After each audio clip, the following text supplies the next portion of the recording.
আসন্ন সংসদ নির্বাচনে হাতীবান্ধা পাটগ্রাম আসনে বিএনপির মনোনীত প্রার্থী ব্যারিস্টার হাসান রাজীব প্রধানের নির্বাচনী প্রচারণার অংশ হিসেবে ব্যানার ও বিলবোর্ড স্থাপন করেছে ফকিরপাড়া ইউনিয়ন কৃষক দল। রবিবার বিকেলে হাতীবান্ধা উপজেলার ফকিরপাড়া ইউনিয়নের নাজির হোসেন চৌকিদারের মোড়ে কার্যক্রমের সূচনার পর বিভিন্ন এলাকায় ব্যানার ও বিলবোর্ড স্থাপন করা হয়।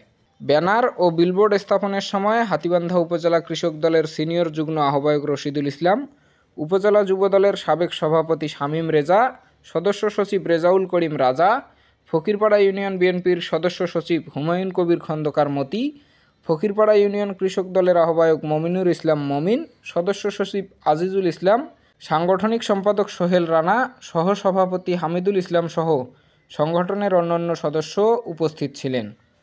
লালমনিরহাট ১ আসনে বিএনপির মনোনীত প্রার্থী ব্যারিস্টার হাসান রাজীব প্রধানের নির্বাচনী প্রচারণার অংশ হিসেবে ব্যানার ও বিলবোর্ড স্থাপন কার্যক্রম চলমান থাকবে বলে জানান উপজেলা যুবদলের সদস্য সচিব রেজাউল করিম রাজা।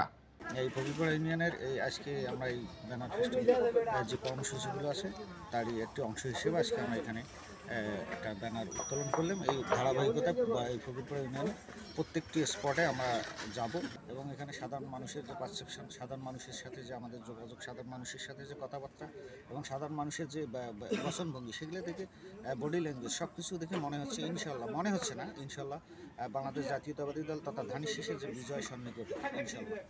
বাংলাদেশ জাতীয়তাবাদী দল বিএনপির আদর্শে উজ্জীবিত হয়ে জনকল্যাণ ও সুন্দর দেশ গঠনে সকলের সহযোগিতার পাশাপাশি আগামী নির্বাচনে বিএনপির জয়লাভ দেশ ও দশের জন্য মঙ্গল বয়ে আনবে, এমনটাই প্রত্যাশা বিএনপি ও সকল অঙ্গ সংগঠনের অনুসারী মানুষদের। ফরহাদ হোসেন, নেতৃত্ব কণ্ঠস্বর, লালমনিরহাট।